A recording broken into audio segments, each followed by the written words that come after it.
Welcome to Contrarian Humanitarian, your blog and podcast for all things international development, analyzing global injustices and building solutions for a better world.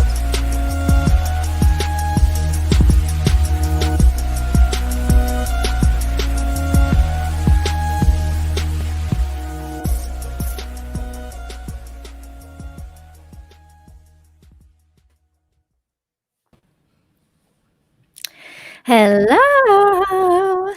Hello, everybody, and welcome to Contrarian Humanitarian. I am your host, Erin Edmiston, and I am joined by my amazing producer and also co-host for today, Mikey Pogoloff. Hey, how y'all doing? Thanks for joining us. Yeah, so today is episode 5, the CIA, Humanitarianism, and Labor Movements, a continuation from last week's episode. If you haven't checked it out, be sure to check it out. This is part 2, so we're going to be talking about free speech, IWWs, which is Industrial Workers of the World, AFL-CIO, which stands for American Federation of Labor and Congress of Industrial Organizations, the Human Rights Watch, and Amnesty International. Dun, dun, dun. Where are you going to get all this information in one place? But Contrarian Humanitarian. So thank you so much for joining us. So, sorry, I'm getting some notifications. I told my computer not to notify me.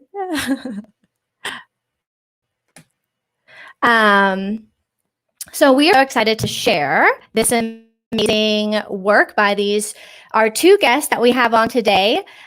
We have our returning champion, Eric Thomas Chester, amazing archival research historian, former economics professor, and obviously author of numerous books. 2 of those we'll be talking about today.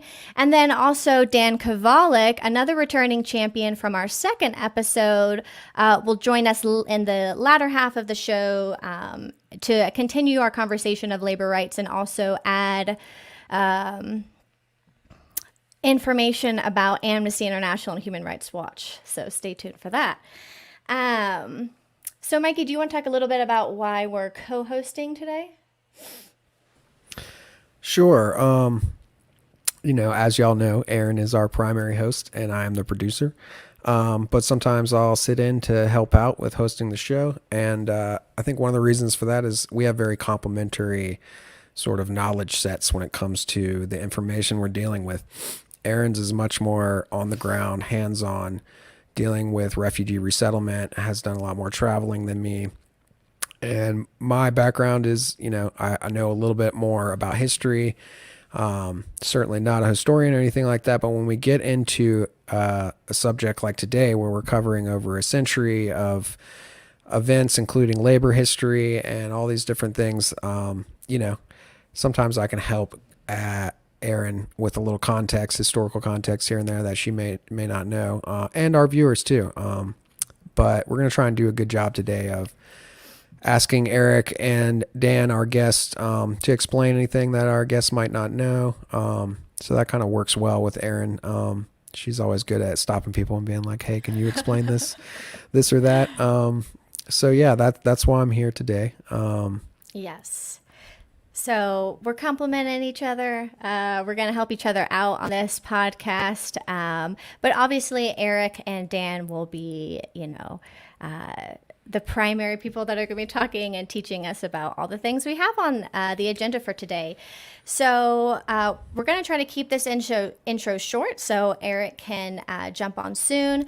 But I just want to say that we're so pumped to bring this conversation to y'all, and me and Mikey are excited to be dual hosts because really what Mikey was just saying sort of is the whole kind of theme of Contrarian Humanitarian, trying to bring political perspective to humanitarians, people in international development that might not be in political spaces or understand the political underpinnings of what we do.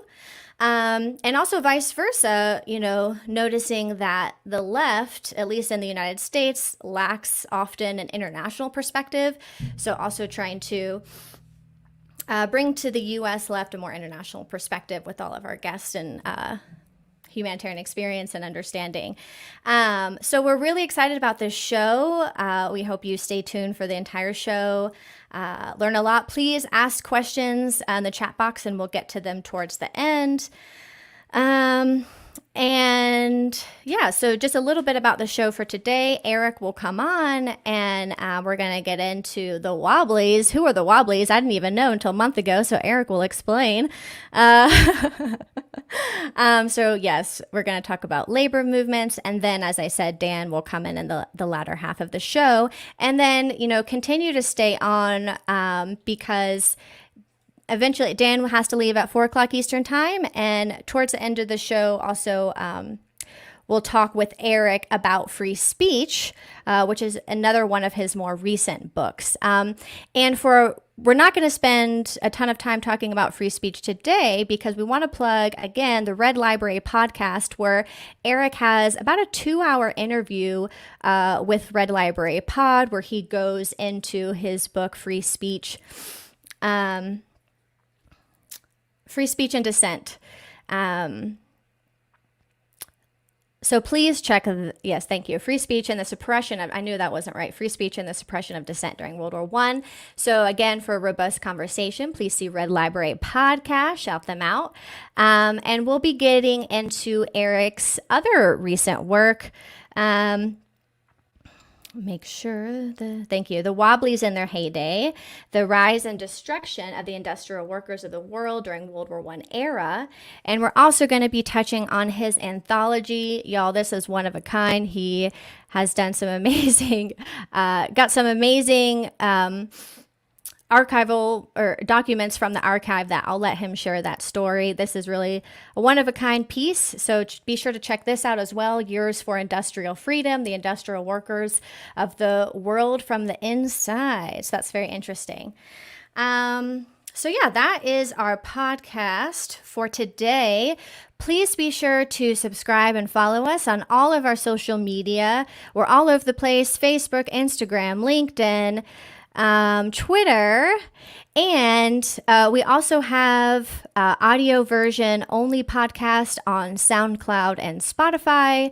But if you want all things Contrarian Humanitarian, there is a one-stop shop, and that is contrarianhumanitarian.org, where you can listen to our audio series, our live podcast, and our blog.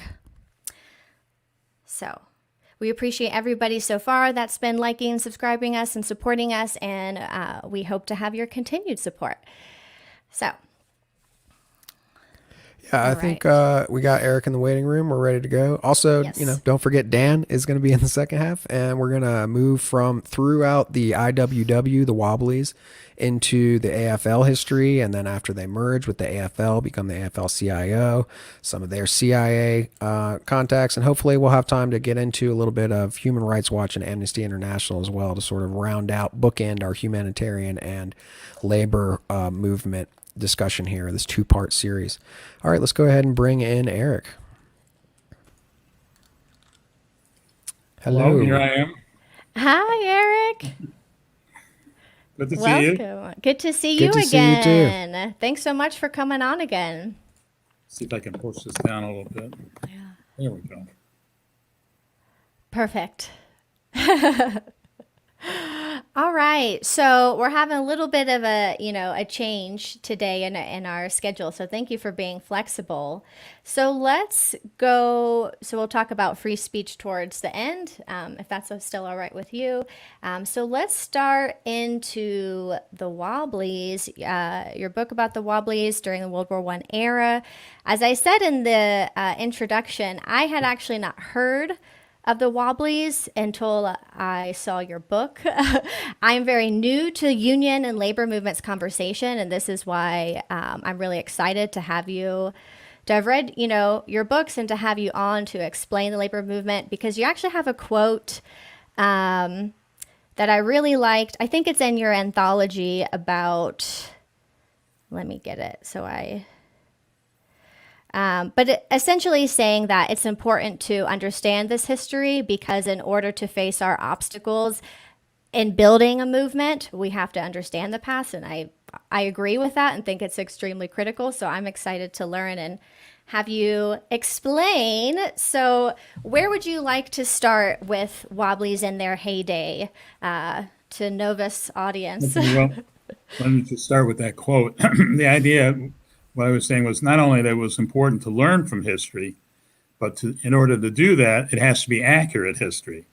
So all too often, unfortunately, on both sides, people tend to fudge what they find, and therefore it renders it far less useful in trying to figure out the future if you don't have an accurate picture of the past.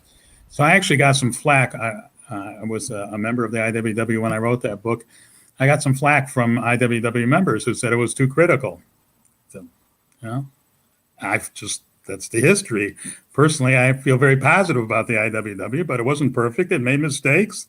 When I came across them, I put it down on paper. That's my job. That's what you should be doing. So that was the context of that quote. So let me just start with the IWW, the Industrial Workers of the World. One of the reasons I was interested, obviously, I'm a radical, so I was generally interested, but one of the reasons I was particularly interested is part of sort of dogma now in U.S. history is that radicals never really took root, that this country has always been sort of hostile to radicalism. And one of the things I found when I studied the IWW during World War I was that, quite on the contrary, they were amazingly successful. In the summer of 1917, they were organizing militant strikes, and they were growing rapidly. Workers, they didn't go out and look for workers. Workers came to them. They were, flooding them. So they got to be about 150,000 people, which is pretty good in itself, but also considering that they were still growing. So they would have been even larger had the government not moved in. So that was sort of part of what interested me. And then, of course, the flip side of that is, as you become successful, and they were, the government starts taking notice. First they could say, oh, well, they're just a bunch of, out there types. But all of a sudden, a lot of working class people, particularly in the West, were really listening to what they had to say, joining their unions, participating in demonstrations. It wasn't so easy to write them off. And they began to be seen as a threat. And as they were seen as a threat, the government, both at state and federal levels, started coming down on them. So and then, of course, the question is, how do you deal with that? Unfortunately, the WOPs did not do a very good job with it, and they wound up being really suppressed. So that was the kind of thing I wanted to look at, both the rise, that is, how it was that they could attract so many people, and then the fall, that is, as the government, they were on their radar, started taking actions against them. So that's sort of the overall sort of context of the book. And I think it does actually set new insights into the way the IWW was, because a lot of the historians in the past, coming from an academic tradition, just assumed that they were radicals and they were marginal, but they weren't. In fact, they weren't marginal. And the government didn't think, it wasn't that the government was overreacting. They understood fully well this was a real threat to their continued power, and particularly to continuing the war, which was very unpopular. And they responded accordingly. So that's the overall context. The IWW started in 1905. They had a big conference in Chicago where they drew most of the a wide assortment of lefties showed up in Chicago, not just the union people. And so the idea was to create an organizational structure, a union, where people of different radical persuasions could all work together, whether they were anarchists, socialists, just militants. They all came together on the idea of having industrial unions. Now, at the time, the American Federation of Labor was very much a craft union. So each craft would have its own union. Each skill would have its own union. So, for instance, in the railroad industry, there were 3 skilled unions, and they didn't get along particularly well. So if you were a fireman, you were one union. If you were a conductor, that kind of thing. So the IWW said, no, what we need is industrial unions. Everybody who works in a certain industry joins that union. But they actually had a broader idea than that. The IWW would be a federation of industrial unions So when one union went out on strike, other unions would help them. And that was the one big union idea. It was their favorite slogan, OBU, one big union. So it was a totally different conception than the AFL's of what a union should be like. And then, of course, they were radicals in addition, so they saw this as a first step towards building a movement to fundamentally change society, also very different than the AFL. So it was just a totally different idea of what it meant to be a union. And needless to say, the AFL hated them. The leadership of the AFL hated them. And vice versa. The Lobs didn't think too highly of them either. So anyway, that's sort of the beginning of where it came about. And it's interesting, when it started, the biggest section of the newly formed IWW was the Western Federation of Miners, which had at one time been part of the AFL, then left, helped to form the IWW. Then a few years later, the leadership changed or shifted, and they moved out of the IWW and back into the AFL. So, but in the process, a lot of the miners who had joined the IWW stayed, and a lot of the leadership of the IWW came out of the Western Federation of Miners. I should say the mining industry in the West was twofold. You had what was called hard rock industries, which like copper, where you dug way, way down in the ground, thousands of feet underground, and you blasted rock to get the ore you were looking for. And then there was coal, which was a different kind of industry and required a lot less capital than hard rock mining. The Western Federation of Miners and the WOBs came out of the hard rock mining, the really deep, way down mines, most of which were producing copper. So it's interesting that the copper miners from the start were a really critical part of what was going on. And that was very dangerous work, as you can imagine. It wasn't that poorly paid by the perspective of the time, but it was very dangerous, very tough. And there was a lot of camaraderie. These were big mines. They're often, in Butte, Montana, which was the biggest copper mining center, there were 10,000 copper miners. That's a lot of copper miners. And even in a smaller one like Bisbee, there was 5,000 copper miners. So it wasn't exactly a factory, but it wasn't really far from it either. And the miners lived in company towns, basically. That's what you did in a copper mining town, is you produced copper. There wasn't much else. There were bars and stuff to go with for the miners, but that's it. So everything was focused on that one thing, and that helped make it easier to organize, because everybody was, they shared a common past. So that when I was doing research on this book, I thought a particularly interesting strike happened in Bisbee. It's a small town near the Arizona border, copper mining. And the Western Federation of Miners had tried to organize there, got nowhere.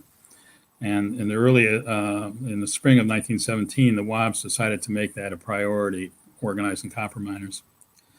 And they started organizing in Bisbee. And again, the miners just flocked, because the Western Federation of Miners wasn't doing anything. It was wartime. Their leadership was tied into the government and was trying to promote the war. The mines were working 24 hours a day. I mean, you couldn't produce enough copper, because copper is essential for all kinds of munitions. So whatever you produced, the American government or British government immediately bought it. And in this situation, which should have been ideal for a union, Western Federation of Miners was, cozying up to the government. So the miners just flocked to the IWW, and there were about 5,000 miners in the Bisbee area. And they went out on strike. And this is another interesting thing about the IWW. For those people who know a little bit about it, it has sort of a reputation of being a loosey-goosey kind of thing. Everybody does their own thing. But the reality was, when they went out on strike, it was very disciplined. And so the miners were told, don't get into fights with the company guards. Don't bring your gun. This is the West, so everybody had a gun. But don't bring it to the picket line. And so it was a very disciplined kind of picket line and was very effective. The IWW pulled out virtually everybody who worked in the mines. They had big rallies, 1,000 people or so, virtually every day.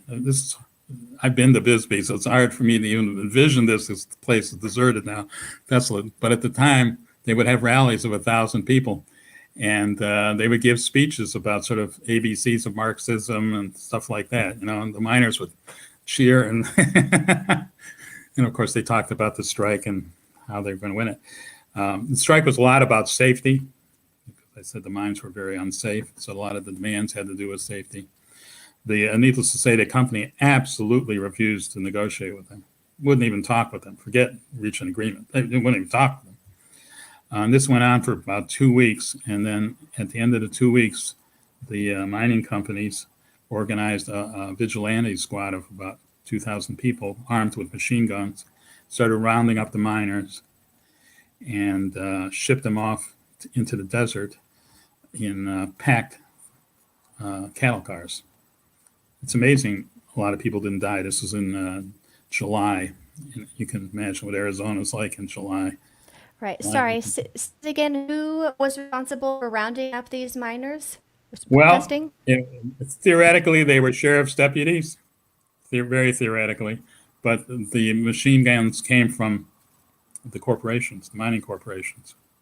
This wasn't like an official thing. It was like a vigilante action.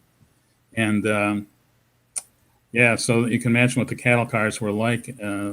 Temperature must have been well over 100, and they were packed together in these cattle cars. There was one bucket of water for each car, and sometimes the bucket of water where you couldn't drink it. Water was spoiled. It was amazing that actually more people didn't die. They think maybe 2 people died out of nearly 1,200. These were very tough people, right? And they were miners. They were used to really harsh conditions, but this was, way above. Anyway, they were dumped out into the desert and left. And after about a day, the soldiers came from the U.S. Army, took them to an Army base, and they tried to get back into Bisbee. The vigilantes wouldn't let you get off the train. They interrogated everybody who came in off the train. If you didn't have a good reason to be in Bisbee, you went back on the train. So it was like, I was thinking like, this is what corporate fascism would really look like. It happened for several months in Bisbee. Completely illegal, of course, unconstitutional, but it happened. And the strike was broken. So that's the story of the Bisbee miners. So as I did the research on it, I was really impressed by the way the miners could carry on the strike, could maintain discipline. The mining companies had goons. They would push people around, try and get them into fights that wouldn't do it because they were on tight discipline. It's just a very impressive strike, and unfortunately, it lost. The Bisbee strike is particularly interesting too because what happened is after a while the miners left the Army base and started going all around the West looking for work, and there was plenty of work at the time. And that made all the state governments really nervous because they started saying, look, all you've done is you moved the wobbly menace from Bisbee to all around the West. So they petitioned the president, Woodrow Wilson, and they said, look, this is beyond the state level, and the federal government has to move in. And it was that really pushed Wilson into deciding that he was going to crush the IWW. There'd been pressure building up before, but the Bisbee strike and then these miners being spread out, you're talking about 1,200 people, really convinced him that something had to be done. And from that point on, the federal government went after the IWW with every measure they could think of. Mass trials, their offices were raided and stuff was thrown around, and they couldn't go get through, their newspaper couldn't get through the mail. To me, one of the toppers was at one point in San Francisco, 2 people who were friendly to the IWW but weren't really WABs. They were just, friendly. And they were working on the IWW General Defense Committee, raising money for lawyers to defend themselves in these 3 mass trials. And they were arrested under the Espionage Act for obstructing the war effort. One of them copped out. Her family was wealthy, and she was, given a slap on the wrist. But the other one wound up in jail with the WABs, and very harsh conditions. He went insane. He had to be taken off to a mental institution. So they were playing for keeps. The federal government was absolutely intent on crushing the IWW. So I think that's another thing you think about when you try and learn the lessons of history, is that if you become effective, and they were, then you have to expect that the level of repression will tend to go up, and you better be ready for it. Unfortunately, the WABs were not really ready for it. They didn't handle it very well. They sort of hoped that it would go away. Maybe they could get good lawyers, et cetera.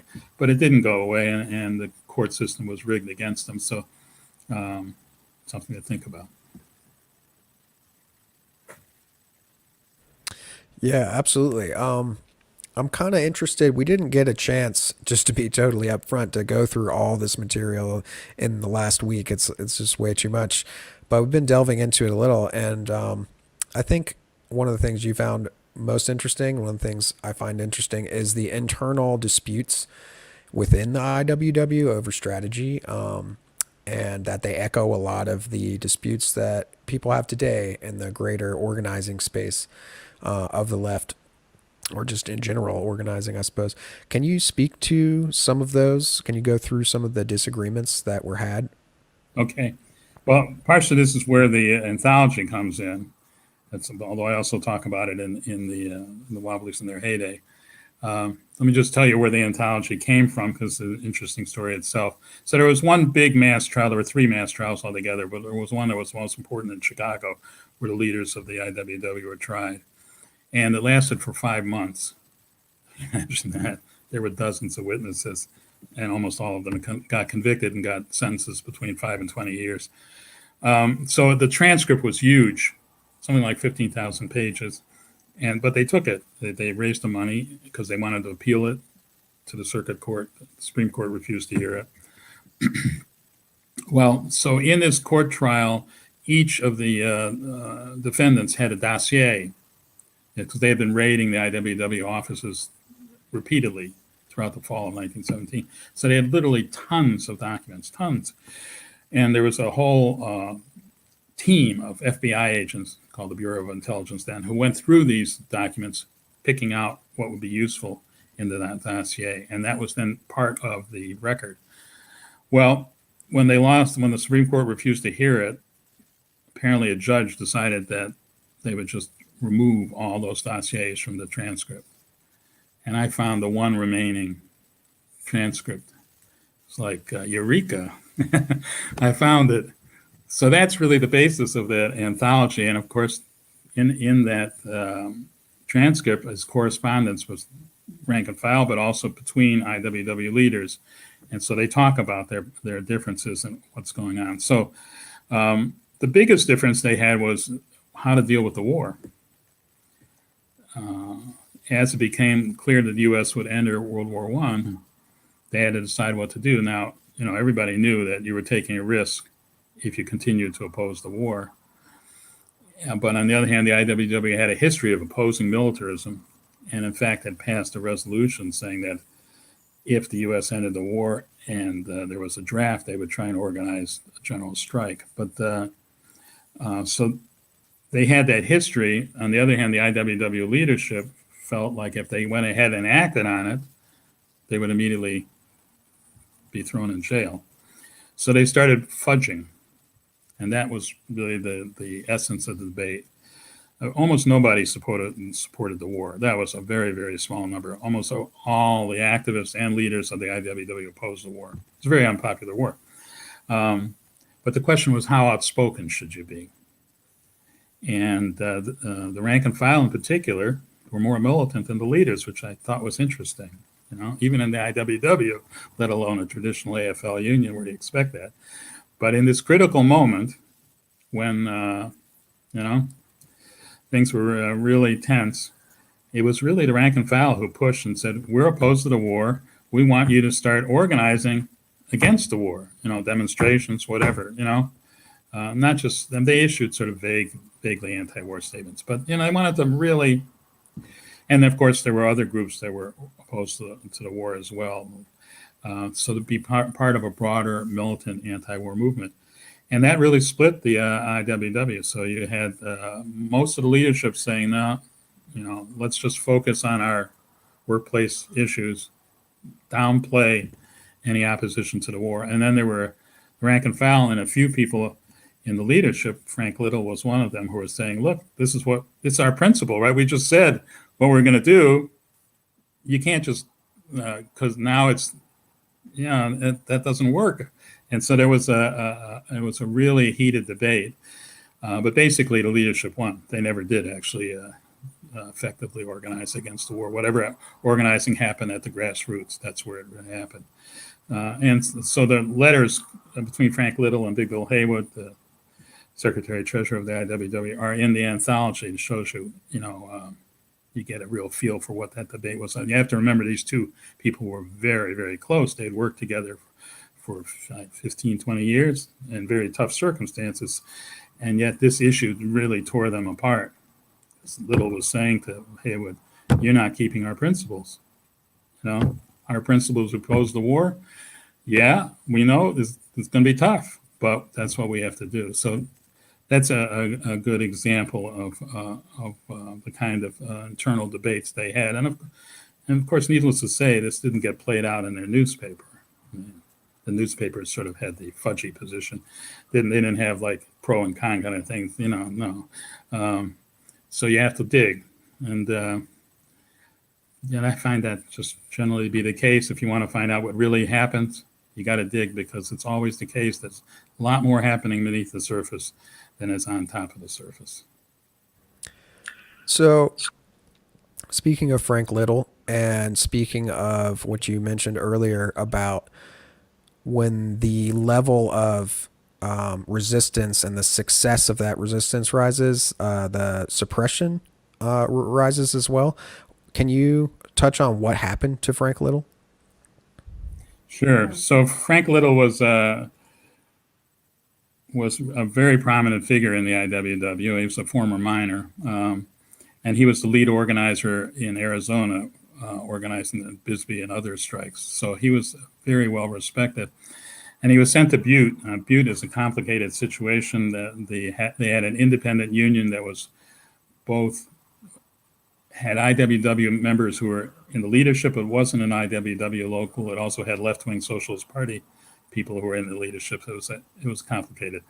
And so he was sent there. Frank Little was sent there to help the strike. They were in the midst of a strike. And also to try and convince them to join the WAPs. And he made some speeches against the war, because I was just saying about he was committed to maintaining that militant anti-war position, even though it was very dangerous. And on August 1st, 1917, a death squad paid by the mining corporations lynched him. He was murdered. And it was a huge blow to the IWW.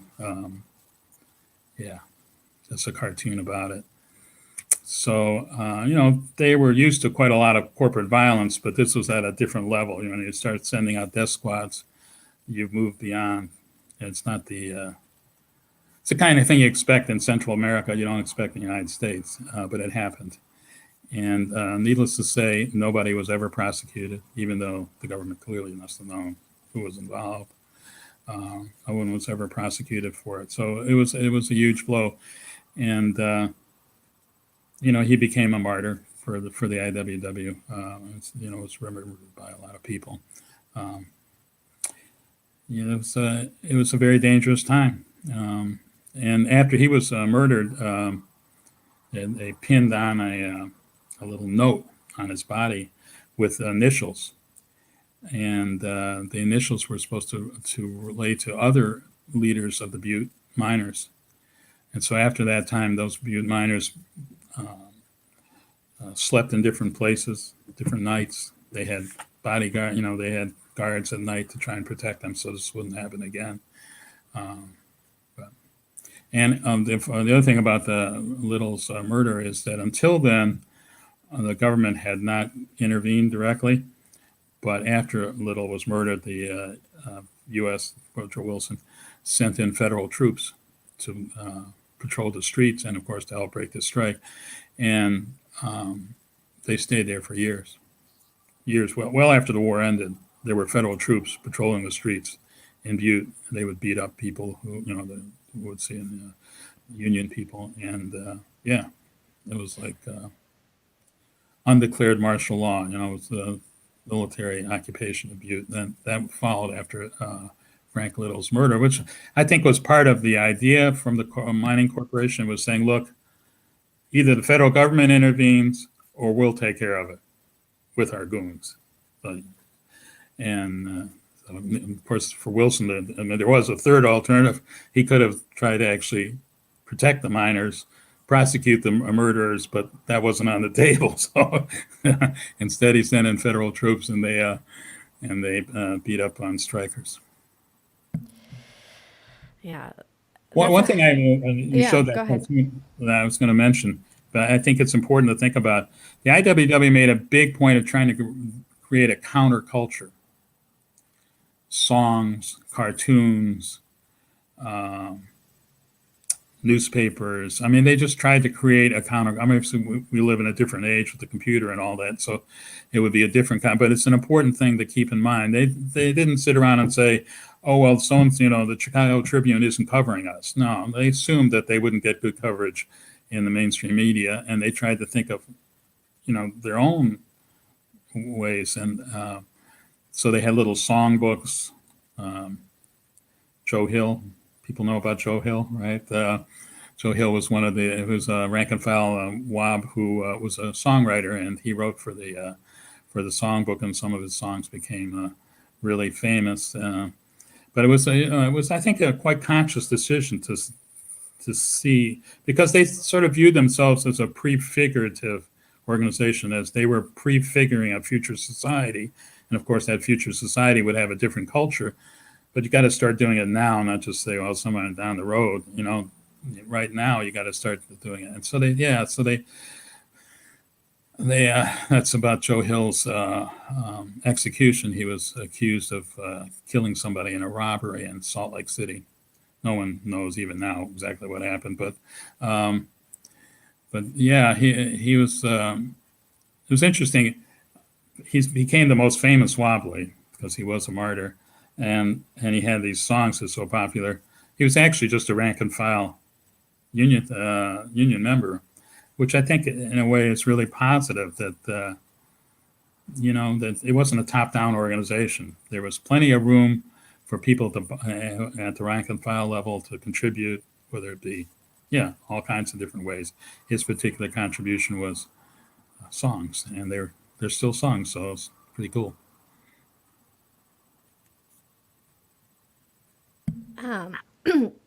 When you were just talking about the military staying in Butte, was it for a number of... The military occupied Butte for, I think, like 3 or 4 years. Yeah, and before that, you had mentioned the Espionage Act, and no one was prosecuted for Frank Little. Could you talk about the legality of, the espionage, I guess sort of a history of U.S. legality, a little bit in this time period. How were they able to, not that the United States government necessarily needs it to be legal to, have their troops stationed somewhere, but, could you explain, was that even legal at that time, or was it not? How did that all work? It wasn't legal, but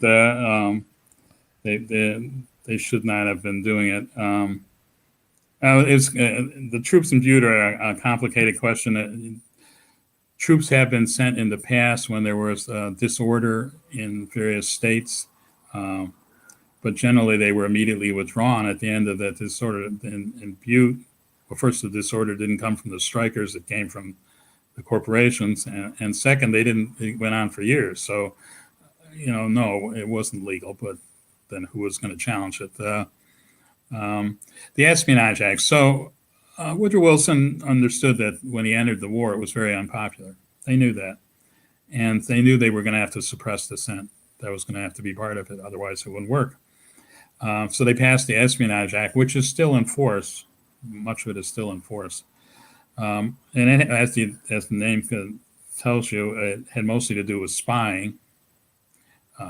There were German spies in the United States. But part of it, a certain section of it, had to do with dissent. So those who, quote, obstructed the war effort or the draft, and that was the terminology, obstruct, could face up to 20 years in prison, federal prison. Big Bill Haywood and some of the other WAPs were given 20-year sentences. They didn't serve 20 years, but they were given 20-year sentences.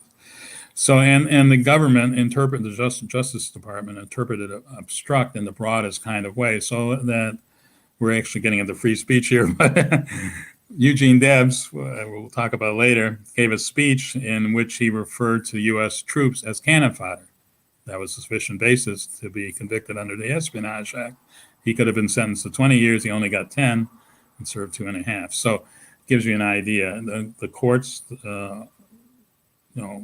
overwhelmingly approved this kind of blatant violation of the First Amendment. Very few judges stood up to the government, and they're, they would say, if you speak out against a war, you're demoralizing the populace.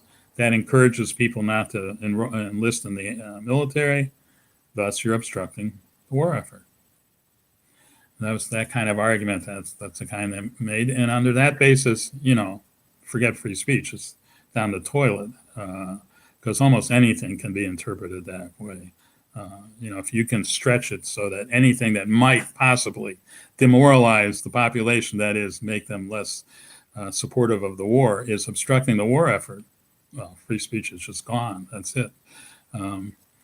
So that's what happened. That was the Espionage Act. And that particular section of the Espionage Act was only for wartime. So that no longer holds. But there are other sections still go on. And say, unfortunately, even the liberal judges on the Supreme Court upheld the Espionage Act. They just tried to get the government to be a little less expansive in its definition. But nobody, at least in the court system, said, you've got a perfect right to oppose the war under the First Amendment. And, it's not like the government didn't have plenty of propaganda to counter it. So, that's what free speech means. I can't think of, I think one judge in Montana, actually. But other than that, I can't think of any judges who actually made a free speech argument. It was all just sort of, how do you tone it down, limit the arbitrariness of it. Well, yeah. I guess we'll get, or do you want to have a question? I was going to say, I was just going to say, in terms of today, this is what they used to prosecute Snowden with, Edward Snowden, correct? And a number of other people. So it is definitely still relevant today. But I think with the time we have left, maybe getting back to the sort of parallel development of the IWW with the AFL, just sort of recapping some of what you said about that the IWW was generally sort of more radical, that it was seen as sort of a riff-raff organization of disorganization and hobos and these kinds of fringe people on society. But what you reveal is that there's a lot more to it than that. They actually had a pretty high level of organization. That's one of the reasons you saw a lot of suppression. But meanwhile, the AFL is developing, starting in the late 1800s under Samuel Gompers, I believe, right? Right. Can you tell us a little bit more about the differences between the AFL and the IWW, why they had, beef over organizing strategies, and what sort of happened over time as the AFL gained prominence and power? Right. Well, so as explained, the AFL was very much a craft union. There were a few industrial unions, but most of them were craft unions. So they were very narrowly structured, and they were aimed at the skilled workers. I mean, we can really see this now, with so many people at the bottom delivering hamburgers and stuff like that. Those are the kind of people the AFL would have never even considered organizing. Forget it, yeah. So they aimed at the skilled workers by and large, and there are a few exceptions, but they aimed at the skilled workers, and also it was very top down. They tried to avoid militant strikes. They sometimes got sucked into them, but they tried to avoid them. They tried to, as much as possible, work out compromises with the employers. I mean, often the employers weren't interested, so they were forced into strikes, but that was their general attitude. They were tied into the political structure. They claimed to be, whatever benefits them kind of politics, but the fact is they were tied into the Democratic Party. Gompers and Woodrow Wilson were tight. They're tied into the Democratic Party. And so that was just, and they were what we call business unions, take care of business, I mean, narrowly focused kind of thing. The IWW is just an entirely different kettle of fish. Now, I should say that within the AFL, the Socialist Party had quite a few supporters who fought with Gompers all the time and fought for industrial unionism. Of course, were opposed to the Democratic Party. And the AFL wasn't a monolith, but that was, the majority of it, and certainly the leadership was like that. So the IWW was totally different. It was the grassroots. It encouraged grassroots activism. Locals had a lot of autonomy. The affiliated industrial unions had huge amount of autonomy.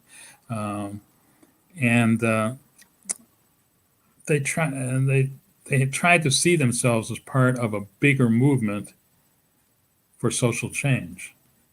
And one of the things stories I like, and I don't think it's in my book actually. There was this woman, Maria Key, interesting woman. She was a doctor in Portland, Oregon, and an open lesbian. At the time, not easy to do, right? And she conducted abortions. Didn't make much of a secret about it. And that was, of course, completely illegal. And she was friends with the Portland IWW. They had her come and speak at various occasions. She liked them. They liked her. And that shows you that, this is a very different culture. This kind of woman would be way, way out there at the time. And they've accepted her and worked with her. She was thrown in jail for opposing the war. So it gives you just a sense of how the AFL wouldn't have gotten within 500 miles of her. Not at all the kind of allies they wanted, but just a very different kind of way of viewing the world than the AFL had, or at least the AFL mainstream had. And even then, we're going to talk about the AFL-CIO and the CIA, but during World War I, the Gompers was involved with a covert operation in Mexico where they set up a, allegedly independent organization where the Mexican trade union movement and the American Federation of Labor would hold joint conferences. And of course, they always claimed this was totally independent of the government, but in fact, it was totally funded by the government. It was just another covert operation. So that kind of stuff goes way, way back. At least 100 years, the AFL has been playing footsie with the government and secret covert operations. I find that very interesting, especially because generally World War I think you talked about this in the Red Library podcast, that era is understudied, under talked about. I didn't even touch on it at all in my sort of history of the world and conspiracy theories podcast. And one of the things I talk about is how this sort of security state rises out of the World War II era. But as I've come to find out, there is, it was definitely more bare bones before that because, the federal government of the United States took a long time to build up the sort of power and resources that it has now. But there was stuff going on before, also with the Bureau of Investigations, which was the predecessor to the FBI. They were cracking heads and doing dirty things 100 years ago, and helping to crack down on the dissent of both the Wobblies and the greater anti-war sentiment movement of that time, which was very large because nobody really wanted to partake in World War One. Do you know, like, was there an agency involved? Who was the go-between with the AFL in these early covert operations with Gompers? No, Gompers and Wilson would meet. That's crazy. Yeah, no, Gompers and Wilson would. He was Wilson. The government, Wilson included, saw Gompers as an important ally. It was, and they trusted him at least to a large extent. And yeah, they would meet with him. I don't think there was any intermediary. They would meet with him.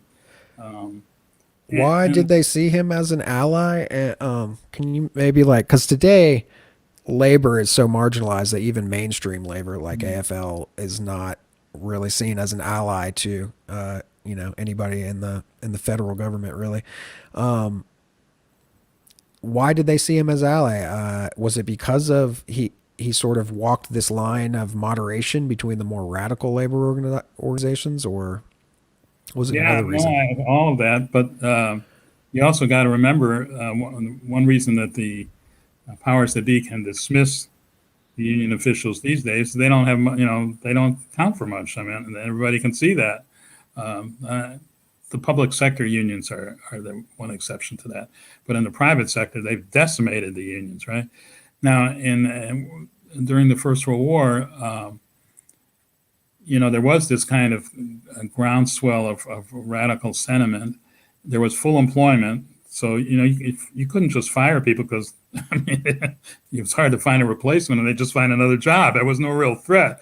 And also, you got to think that the period before World War One, the rise of the progressive movement, not just, I mean, this is, I think, to me, the hardest thing to comprehend. Now, when we think about the way things play out in the U.S., the rural farm areas seem to be a bastion of conservatism, even weirder stuff than that. But then and people just seem to take that as granted. Well, during the period leading up to World War One, farmers were actually quite militant and open to populist left wing populist, not Trump type populist, left wing populist, the original populist stuff. So there was that kind of sort of public sentiment towards a leftish, outcome. And the government knew that. Woodrow Wilson knew that. And of course, they were all opposed to the war, whether they were farmers or workers. And, anti-war sentiment was very widespread, particularly in the West. So he needed some allies. And Gompers looked like a good bet. So I think that was the kind of context that it was in. And, Gompers would try and defend it, saying, well, look, we got certain things in return. For instance, the government nationalized the railroads. And when they nationalized the railroads, the guy who ran it, was the Secretary of Treasury at the time, said that people could join a union. Well, they flocked into the union. These were AFL unions, not IWW unions. But they flocked into the unions, and there was a bitter strike after the war after the railroads were put back in the private sector. They did bust the union. There was a huge strike. So that was in a kind of way that Gompers would have justified it. Said, look, we're wheel and deal in here. And so I give Woodrow some of the things he needs, a peace, no strikes, a cover for suppressing the left, covert operations in Mexico, a lot of different things he was involved in. In return, though, the railroad unions get a chance to organize. To me, that's not much of a deal, but for Gompers, it was. So it was that kind of thing that was going on, but I think you're right. I mean, you can imagine now the head of the AFL-CIO going in and saying, well, in return for this, we want you to nationalize, I don't know, whatever. But no way, we're not going to do it. Not going to happen. But it was a different time. Partially it was wartime, but more than that, there was a lot of support for leftish ideas, including national. I mean, the farmers hated the railroads, despised the railroads. That's why the populists organized against the railroad. So nationalizing the railroads had a lot of support, even out there in the rural areas. So Yeah, it's just a different kind of context. And yeah, Gompers was important. He was an important person. Well, I think in about 5 or 10 more minutes, Dan is going to show up. Before that happens, you can just kind of leave it up to you what you want to say with these last few minutes, wrapping up on whether you want to talk about the IWW or maybe take the history of the AFL's covert activities a little further than we have so far. But it's up to you. Just trying to think if there's something I wanted to say about the free speech stuff. So let me just say, just generally, I got involved in this because I had been researching like the International Rescue Committee, and I did a book about the U.S. invasion of the Dominican Republic. So this was a real change for me, and I got intrigued in it because this was right after 9/11, and it seemed to me that this civil liberties was going to come under real attack. It was coming under real attack. And so I sort of wanted to look at what happened during World War I with the opposition, because that was crunch time, So that's how I got into it. And so in some ways, the IWW book and the free speech book are connected. Well, in some way, they are connected because they're trying to look at different ways in which the government suppressed dissent.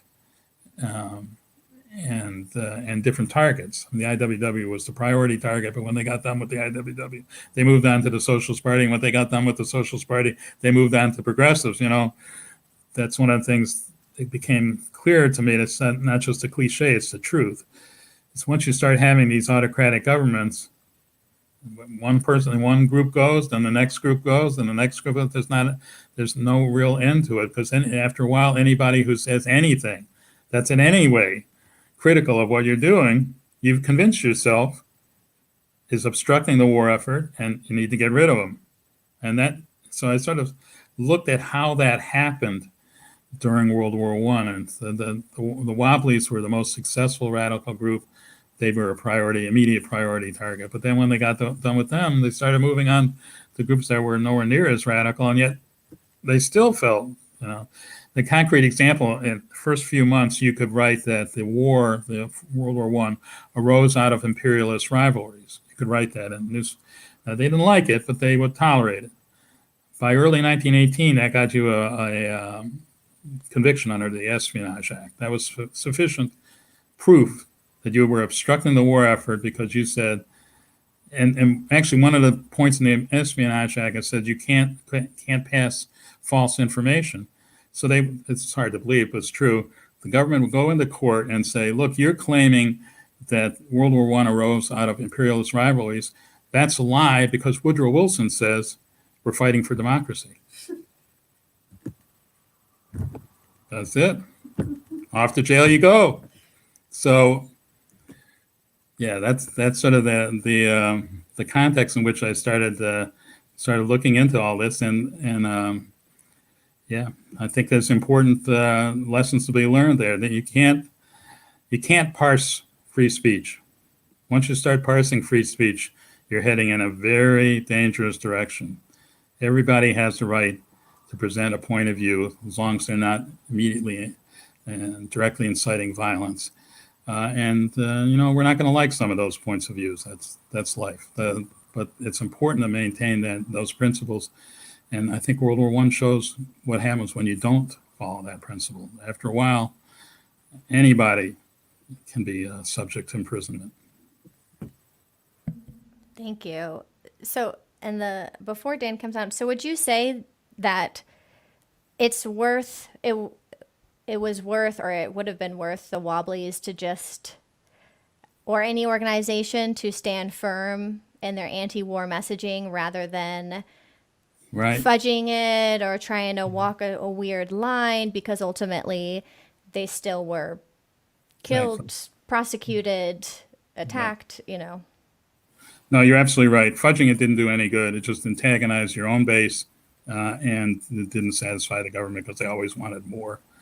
What could they have done? That's one of the things that I've found in these documents that you'll see in the anthology.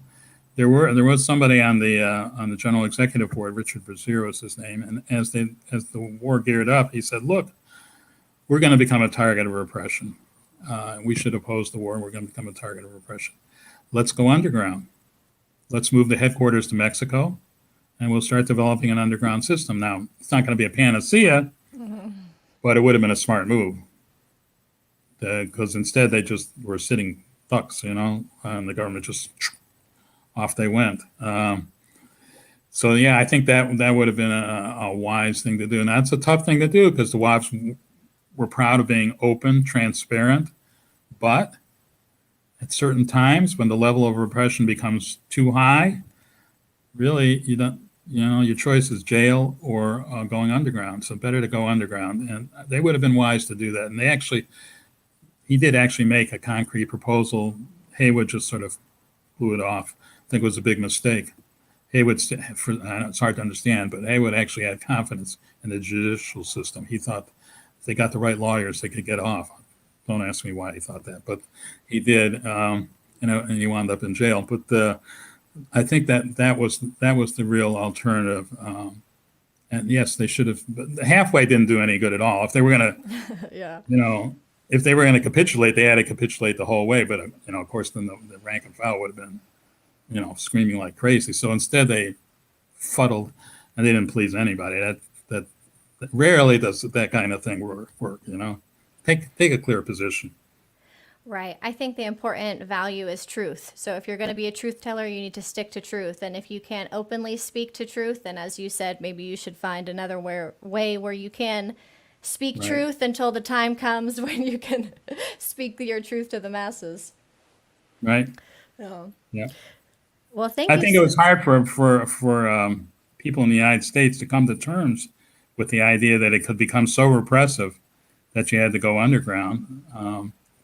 But that turned out to be the reality. Yeah, I mean, I appreciated, what we have read. We'll continue reading of your history because, as you said, it's understudied. I'm not, a labor history expert, but and obviously I'm not new to thinking that the United States is capable of all these type of activities, but it still was very surprising to me, as you said, that, they kept the military in these certain towns for years to stop union organizing. I just didn't understand that the United States government had taken it that far to repress laborers for being anti-war, for just fighting for better conditions in mines. So. Yeah, well, you're right. It's a hard thing to come to terms with. And this wasn't Donald Trump either. This wasn't a right-wing Republican. This was a moderately liberal Democrat who was very proud of being a progressive, actually. And he, did more to violate civil liberties probably than any other president in U.S. history. So, yeah. Hard to come to terms with, but it's the truth, right? So as you said, the important thing is to stick to the truth. That is what happened. And we should try and learn from it. Excellent. Well, we have Dan waiting. I think we're going to bring Dan in, and Eric's going to take a little break at his leisure, and he'll come back in a little towards the end, and maybe we can have a little four-way discussion if there's time. So let's bring Dan in. Okay. Hey, Thank you, good Eric. afternoon. How you Hi, doing? Dan. Hello, good to see you. Good to see you. How Bye, are Eric. you? Good. Bye, Eric. See you later. How y'all doing? Good, We're good. doing good. How are you? I'm great, thanks. I'm great. Good. Good. Glad to hear it. So I couldn't see if, you were backstage or how long you were backstage, but I don't know if you, what you heard of that conversation with Eric, if there was something you wanted to pick up or a good... Yeah, I didn't hear. I really didn't. Okay, I okay. just jumped off fine. another interview and onto this one. So No worries. No, that's totally fine. Why don't we, since we sort of ended on suppression of labor, why don't we go directly into your personal experience with sort of at the intersection of labor organizing and international law, some of the cases you've been involved in, some of the things you've seen and you've been privy to, which really, as bad as we really only started to touch on how bad the labor suppression in the United States was. You could go on a lot about that, but it's even worse abroad, I think. So we'll have you talk about that, and then we'll sort of move into your knowledge of the more contemporary relationship between the CIA and the AFL-CIO. Maybe we can touch on when it became the AFL-CIO, and then we'll see where we go from there. Great.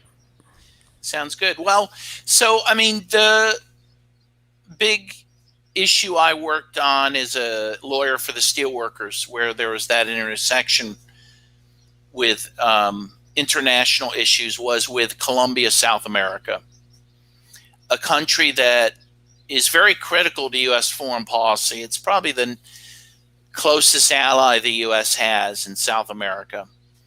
And yet it's a country that you hear very little about in the news. If people know anything about it, they know about drugs, coffee. But Colombia's had some of the worst human rights in the world. And the one thing that, the labor movement in the U.S.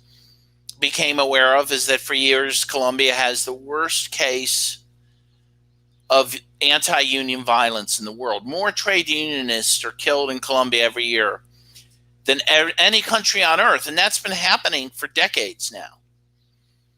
Easily over 4,000 trade unionists have been killed in Colombia. And at the high water mark in the 2000s, after Plan Colombia was passed, the military aid program that Clinton came up with to provide billions of dollars in military assistance to Colombia, the numbers just shot through the roof, where you had, 200 to 300 unionists killed per year. And that's really when the labor movement of the U.S. stepped in and said, look, this is unacceptable. We shouldn't be giving military aid to a country that's killing union leaders. We shouldn't be giving them favorable trade preferences like the Colombia Free Trade Agreement, which the U.S. labor movement successfully held up for years based on its concern for the killing of trade unionists. So, and in the course of that work, I got involved with companies, suing companies who we alleged collaborated with Colombian military and paramilitary forces to have union leaders killed, which is has been a fairly typical thing. And again, continues to this day. We have this real linkage between the paramilitary death squads and both domestic and international capital in Colombia. It just reminds me of what Eric was talking, when he was speaking about the history of the Wobblies and the companies themselves hiring or allowing essentially death squads or, people to rough up the union members. Eric was just talking about rounding them up, putting them in these cable cars, shipping them off to the desert. So really a continuation of this is what you're saying by the companies themselves. Yes, absolutely. And I did not catch his presentation, but he might have been referring to the Phelps Dodge strike, in which strikers famously, as you say, were stuffed into railway cars that were put in the desert and they were left for dead. In a very famous incident. And yes, I think there are a lot of connections between the companies in the U.S. using these thugs, these private contractors like the Pinkertons famously. Or actually, I remember growing up in Cincinnati, one of those firms was called Knuckles and Associates.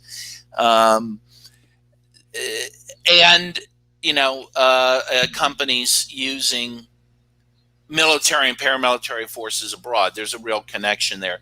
So in Colombia, for example, the most famous case, if I can talk about, and it's documented and corroborated, is the case of Chiquita Banana. So first of all, Chiquita Banana used to be the United Fruit Company, famously. And if you ever read 100 Years of Solitude by Gabriel Garcia Marquez, there's a banana massacre in that book. And in the book, which is a form of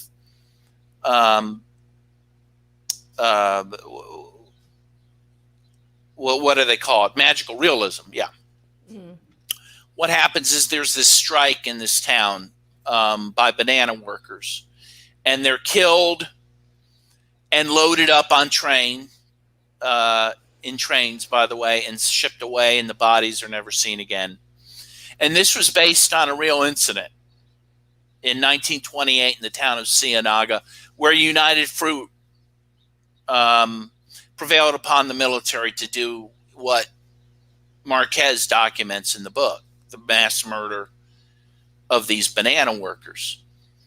And so, as history continues, United Fruit has continued to play this very treacherous role in Latin America in particular. It was the leading force behind the coup against Arbenz, Jacobo Arbenz in Guatemala in 1954, in which a Democratic president, Arbenz, was overthrown in a coup, a U.S.-backed coup, again, largely at the behest of the United Fruit Company. And what followed was a series of military dictatorships that the U.S. also supported, who not only suppressed labor, but who killed around 200,000 Guatemalans. United Fruit, because of its reputation from those sorts of incidents, changed its name to the more, kind of warm and fuzzy Chiquita Brands International. And they moved their headquarters from Boston then to Cincinnati. What happened is there was a board member of Chiquita who learned that for years, this was in 2003, he learned that for years prior and up to that time, Chiquita had been giving money to paramilitary forces in Colombia. It turns out in toto about $1.7 million, and that they ran them 3,000 Kalashnikov rifles as well. And the board member was worried about his own legal liability once he learned of this. So he went to the Justice Department and told them that this was happening. What made it very significant was at the time, the paramilitary group known as the AUC, which was the group they were paying, was a designated terrorist organization by the U.S. State Department. What that meant was any sort of material support to that type of group was criminally illegal. I mean, it could result in jail time. It'd be like supporting Al-Qaeda, right? And so he went to the Justice Department. Ultimately, what happened is Chiquita pled guilty to supporting the paramilitaries. And as a consequence, they were fined a grand total of $25 million, which they were allowed to pay over 5 years. And what makes the penalty even more, I guess, laughable, if not making you want to cry, is that the consequences of their support of these paramilitaries was really catastrophic. In fact, I met with the Attorney General for Colombia, a guy named Mario Iguaran, and he said that Chiquita had paid for blood. He said, Chiquita claimed they were paying for security. They claimed, we were just paying the paramilitaries like you pay the mafia. We're just paying them off so they'd leave us alone, right? And he said that was a lie. He said they were not paying for security. They were paying for blood. They were paying for the paramilitaries to subdue the Yoruba region of Colombia so Chiquita could grow bananas there.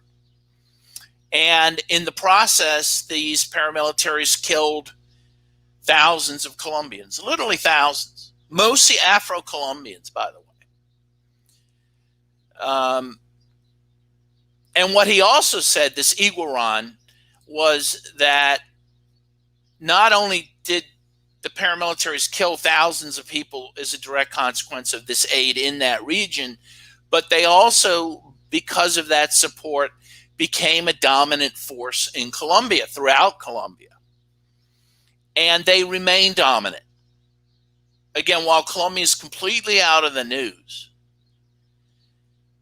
there are still paramilitary death squads that are active in that country, engaging in massacres, killing union leaders, killing indigenous leaders, killing environmental leaders, killing Catholic priests.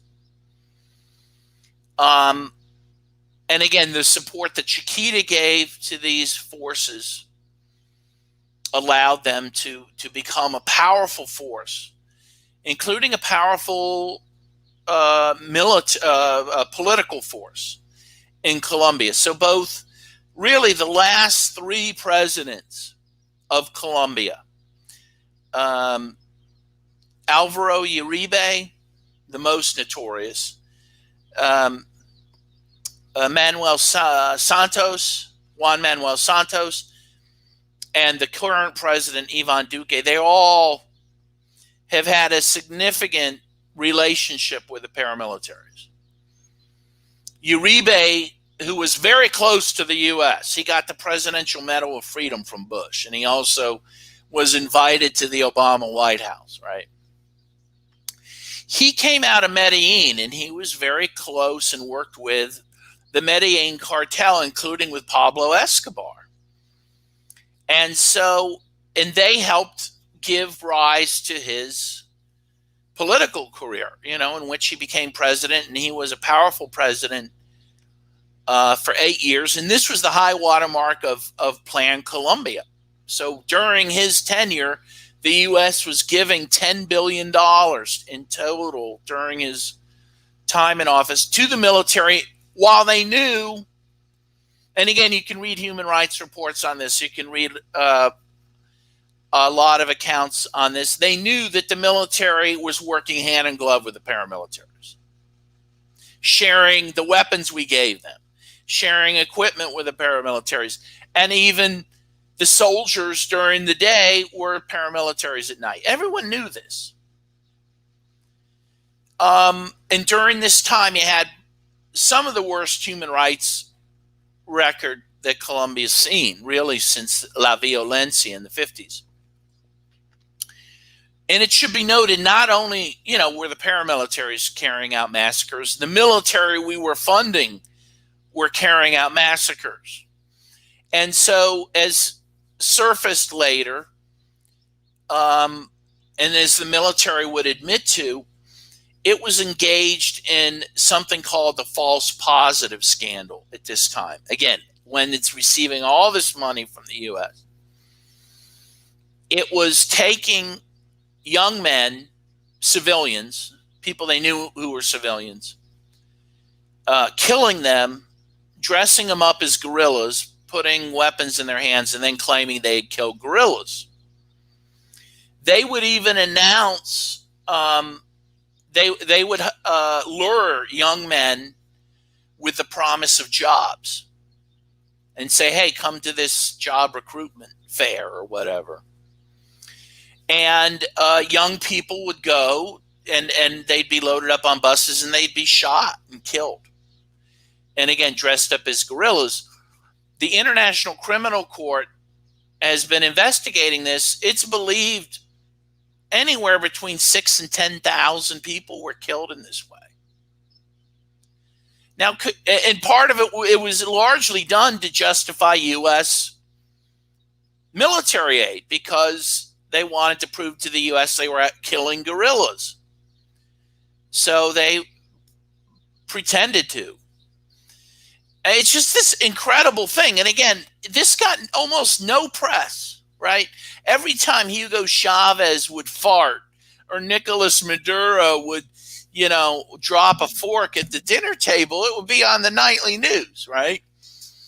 But here they're killing thousands of people with U.S. tax dollars, and you don't hear boo. And it's continuing. It's gotten worse in the last few years. It got a little better. It's gotten worse, where you have, I think last year, something like 300 social leaders were killed. And again, there's just no news.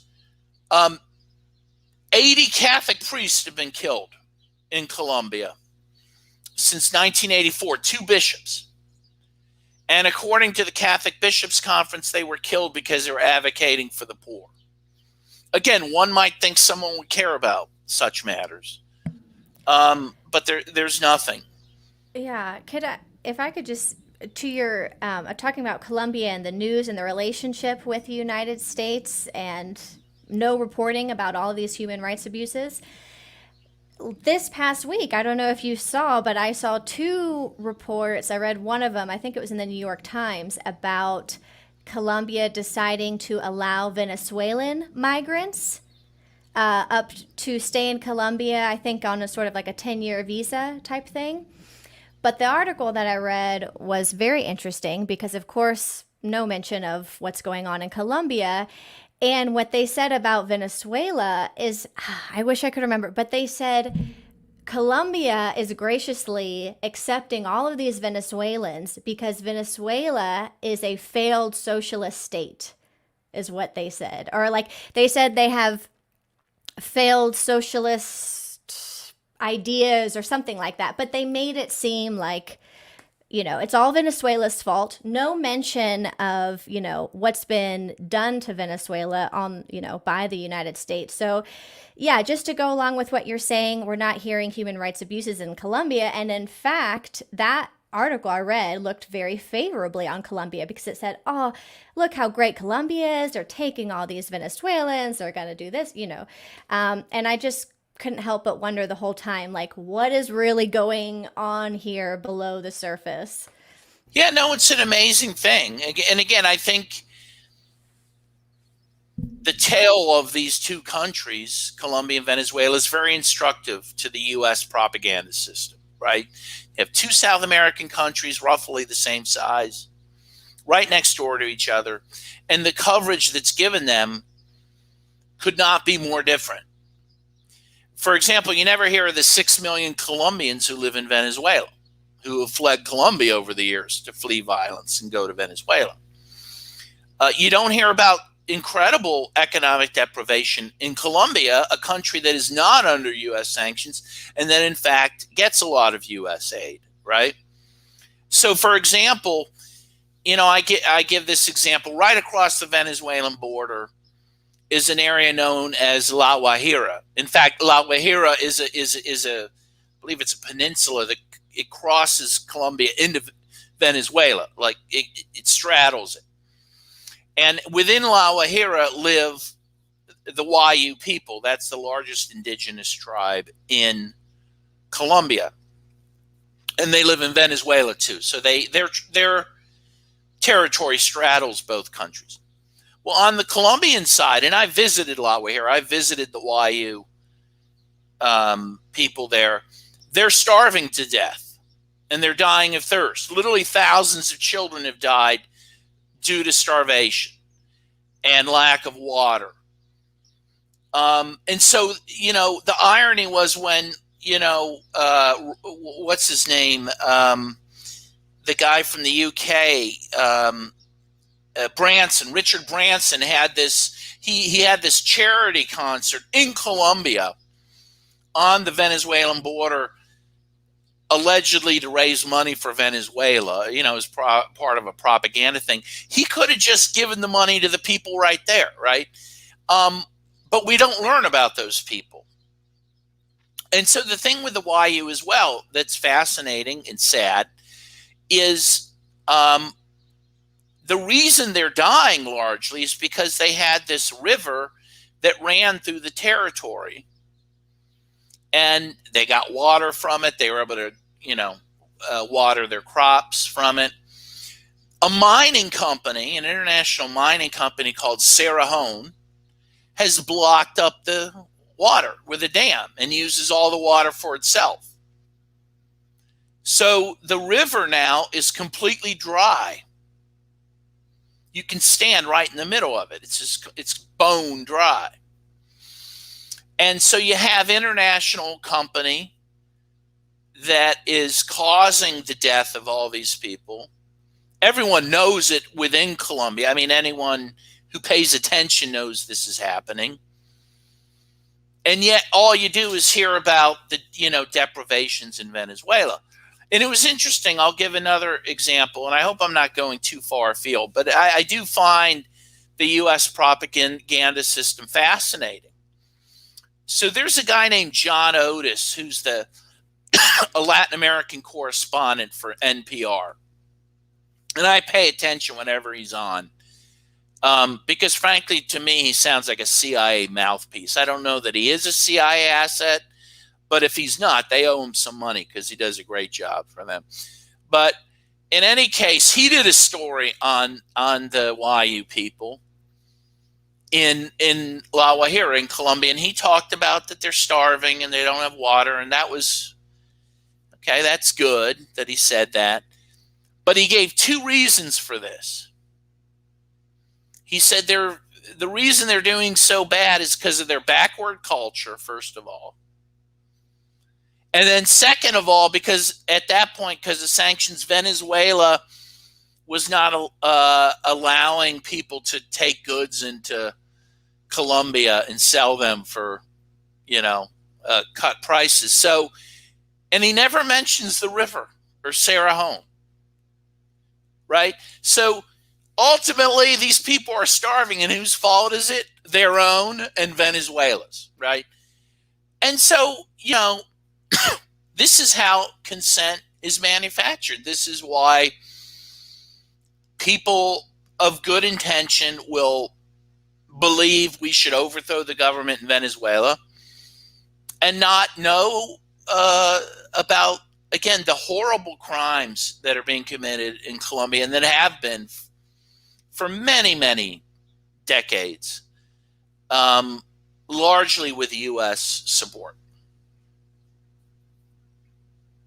And sorry, if you could just clarify, if we could go back to the Chiquita, what exactly were the laborers trying to accomplish? Like, why did the paramilitaries ever get created in the first place? I mean, was it just outright, we got to, what was happening? Well, sometimes, again, in the case of Chiquita, the paramilitaries will certainly target union organizers and leaders, right, for obvious reasons, to give the companies greater reign, over their business. But a lot of times what they do is simply kill people who are living there to get rid of them, right? Because they're somewhere that a company wants to grow bananas, or a company wants to mine stuff, right? Or a company wants to build stuff, and there's people inconveniently living there. Yeah, think they have a right to live there, and when they say boo, they're killed. I mean, this is, and by the way, Colombia has the most internally displaced people on earth, even greater than Syria, at 8 million out of a population of like 50 million, something like that. So that's a huge percentage. And these people have largely been displaced by companies who have coveted their land for, again, a host of things. Colombia is a very resource-rich country. It has emeralds, and it has gold, and it has oil. Now a huge commodity has clean water, at least in some places. And of course, it has arable land. So this makes it very attractive to capital exploitation. And again, a lot of that takes the form of moving people off their land and sometimes killing them in the process. All right. Well, that was very depressing. Yeah, no, but it is depressing. Yeah, it is the reality of the situation. I think, it's one of the themes of the show. It's like we don't want to look away from the truth. And, you can nitpick about Maduro and like what kind of leader he is, but it's just crazy the way these things get presented and who is, that the bad guy and who's the good guy in global politics. And it's just like this constant revolving door of whatever is most convenient for the United States. And the most frustrating thing about that, I think for me, is that liberals keep falling for this over and over again, especially recently. I think they're the most prone to believe this stuff, which is depressing. I'll just give another example. If you saw the show Narcos, the Colombia segments, which are pretty good. The one thing they show, and this is true, this did happen, is that in the course of trying to go after Pablo Escobar in Medellin, the DEA and the CIA partnered with the drug cartel in Cali. So it wasn't about getting rid of drugs. It was just deciding who was going to benefit from them. So they sided with the Cali people. And in the show, they do talk about two key figures in the Cali cartel, Fidel and Carlos Castaño, the Castaño brothers. And they would come to create the AUC paramilitaries that now haunt Colombia. And so they were aided directly by the United States to do that.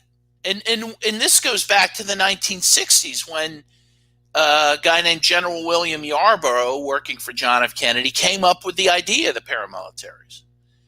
The U.S. has been helping create these death squads for a long time. They even did it earlier in the Philippines in the earlier part of the 20th century. Did it in Vietnam, did it in Iraq, did it in El Salvador pretty famously. But Colombia was one of the first modern testing grounds for the paramilitary phenomenon. And what Yarborough wanted, and again, he said this in his white paper, I mean, this is public knowledge, that he wanted a force that could carry out the dirty war against priests and peasants and union leaders without any, culpability of the military in a country like Colombia or the U.S. military. So it was essentially a way to contract out these crimes. And so the U.S. really is responsible in large part for this paramilitary phenomenon. And of course, U.S. companies have aided that process. There was also an interesting article, I think it was the Washington Post or New York Times, I'm forgetting which, but no, it was the Washington Post. They did an expose on the CIA's role in Colombia under Uribe and how the CIA really helped the Colombian military go after the FARC guerrillas, left-wing guerrillas, and helped to defeat them, which was what brought them to the negotiating table. The CIA provided a lot of intelligence to the Colombian military of where the FARC encampments were, provided them with smart bombs that they could use to target them, etc. Now, that wasn't a huge surprise, to people like me. We knew that the U.S. was going after the FARC. What was interesting in the article is they made a point to say, in kind of a throwaway line, is that the CIA was unconcerned about the paramilitaries. Even though the paramilitaries were a designated terrorist organization by the U.S., that they were helping in the war against the FARC, but they were basically like, well, we don't care about the paramilitaries, which was a very damning thing. And in fact, so then the New York Times had an interesting article after that. Again, this incredible, once in a while, again, the press, if you read it enough, once in a while, they have something interesting in it, though they tend not to connect all the dots. But they had this story on how one night in Colombia, the CIA helped get 40 paramilitary leaders out of the country, out of Bogota. And the reason they did it is because there was this Truth and Reconciliation Committee that had been set up that was encouraging both the FARC and paramilitaries to essentially talk about their crimes. And in return, they get like lighter sentences and that sort of thing. Well, Uribe, back to President Alvaro Uribe, became concerned that the paramilitaries were starting to talk about their connections with him. This was not good. So he went to the U.S. and said, hey, you got to help me here. So they took all the paramilitary leaders out. And they brought them to the U.S. Now, all of them were, for the most part, tried for drug-related crimes, but not at all for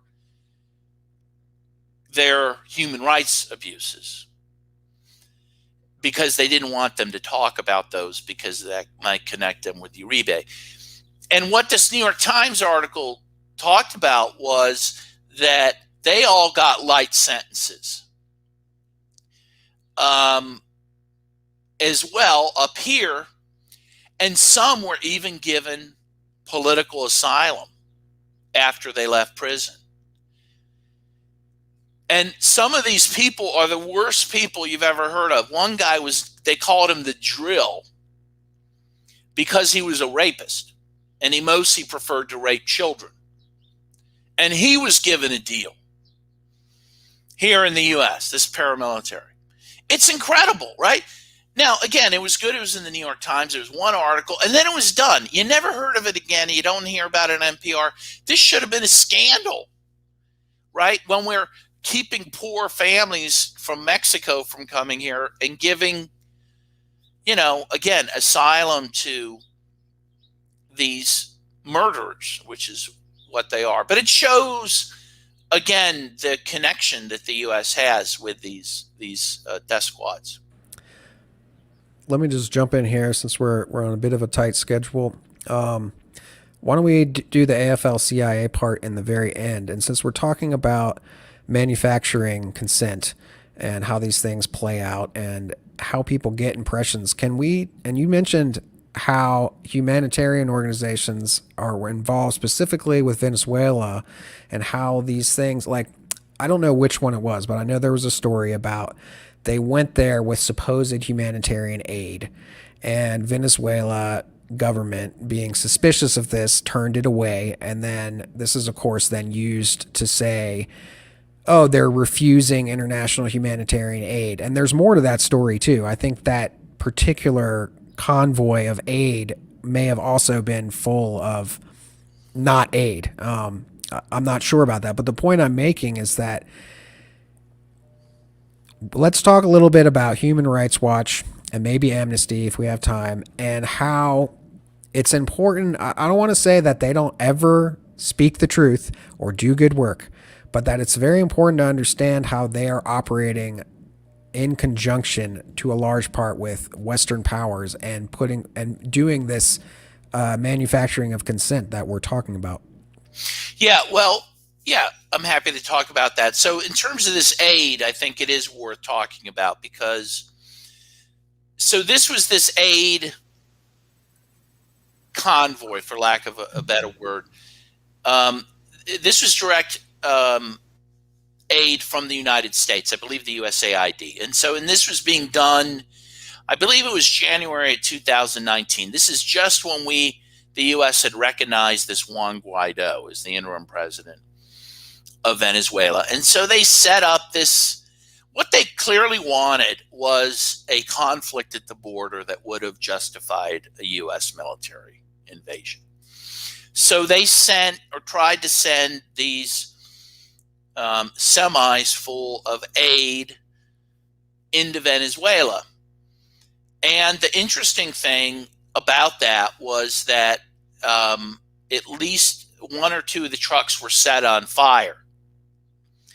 And immediately the mainstream press said, look, this shows how evil this Nicolas Maduro is. He had his people set these things on fire. This is food, His people were starving. He's setting these things on fire.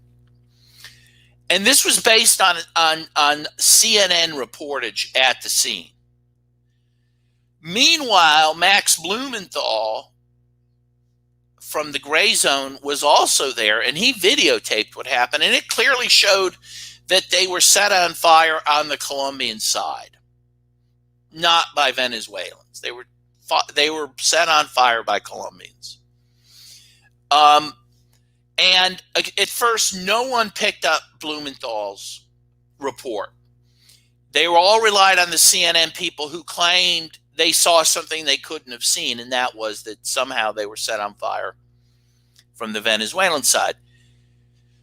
So, again, I remember listening to NPR that weekend, and again, they were wringing their hands about how evil Maduro was and the show how evil he was. Finally, a few weeks later, the New York Times finally mentioned Blumenthal's video, said, okay, we all said it was Maduro. Looks like it was the Colombians who did it. Let's move on. And then again, it was forgotten. But within those few weeks, and this happens all the time, so the record is never really set well by anyone. Again, NPR didn't report on the New York Times correction, right? A lot of places didn't. But even if someone read the Times piece, what happens is, the stink from the first story has been in your nostrils for 3 weeks. And you now think Maduro's this monster. You may not even remember why, but it's in the back of your head, that he did this monstrous act. So that was an interesting case. And we see this all the time. Now, in terms of, the human rights groups, Amnesty International, Human Rights Watch, I mean, my beef with them is that these are Western-centered organizations that get all their money from the West, that cater to, the Beltway for money and also for legitimacy. And so it skews how they report on things and what they report on, what they focus on. And again, that's really how the media and other manipulation works. It's what you talk about, how you talk about it, but also what you don't talk about. And we see time and again that they have played a role in helping pave the way for military intervention. The real classic case was Libya, where they reported on lies as fact, at least initially. They reported that Gaddafi was giving Viagra to his troops to carry out mass rapes, and they claimed that Gaddafi was using black mercenaries, importing them to fight his own people. Those turned out not to be true. And later, Amnesty International did say they weren't true, but by the time they did, the war had already begun. It was too late. It was finished, right? And again, the other thing they're criticized for is that as a rule, so you have, two major forms of war crimes that are, regulated and by international law. One is what they call, your human rights crimes, which is essentially a state carrying out abuses against people, or people being abused, their human rights abuses carried out in the process of a war, okay? And that's what they focus on. What they have made it clear is they do not talk about or take a position on what is actually considered the greater crime, and that is the initiation of a war of aggression, right? So it's not just a crime to do bad things when you're in the process of a war. The main crime is that you've started an aggressive war. They don't take a position on that. They're honest about that. They say, well, when the U.S. and Iraq end up going to war, we just tell them basically to be nice to each other. And this is absurd, right? Because when any country engages in war, it will torture, it will rape, it will, all these evils that these human rights groups report on, they flow from the first major crime, which is the war itself. But also when you just tell, and they really do, they tell, like, the Iraqis in the U.S. to play nice and abide by the Geneva Conventions when a war breaks out. It also ignores the fact that, you have a victim and a victimizer. And people say it's like telling, a person being raped, be gentle on your rapist. It really is, right? Iraq they were attacked. They didn't do anything. And they're told, oh, well, behave yourself as they're getting bombed. So there's a very strange aspect to all this that frankly has turned me off a lot on this whole international human rights industry, because it really doesn't take into account the reality of imperial domination. Let's put it that way. Those are my 2 cents anyway.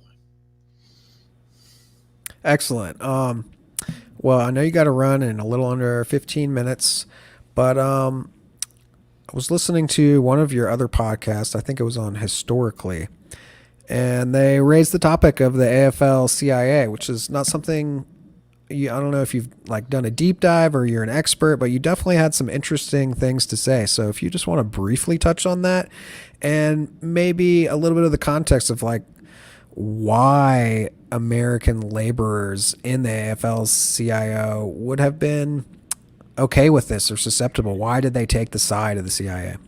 Yeah, well, it's a fascinating and shameful history.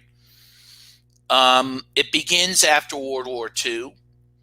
So first of all, the CIO unions, the industrial unions, are largely led and created by communists, by the Communist Party of the United States.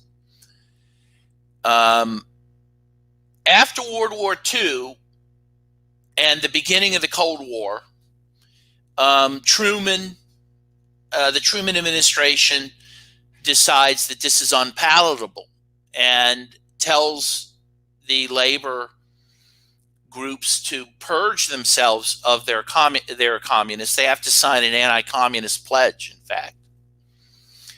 And they do that in large part. Some unions didn't. The UE, for example, which is very small now, refused. But most of the labor movement went along with this. But in addition to this, the greater thing that happened was that the labor leadership, and I want to say the leadership because the rank and file largely didn't know about this, were never told about it, and it was all kept secret to the extent they could keep it secret. But the leadership of the AFL-CIO, when the CIO and AFL merged, I forget exactly when that was, late 40s, early 50s, they decided to partner with the U.S. State Department and the CIA to fight the Cold War around the world. And why they did that is for a few reasons. One, I mean, it was ideological. Again, the communists had been purged, and so the anti-communists naturally came to the fore and were the leaders. So they ideologically were opposed to communism and socialism. But in addition to this, what one has to understand is after World War II, the U.S. was the only industrialized country in the world who was barely affected by the war, right? Their industries weren't destroyed. Their cities weren't destroyed. After the war, the U.S., with 5% of the world's population, controlled 50% of its resources. 50.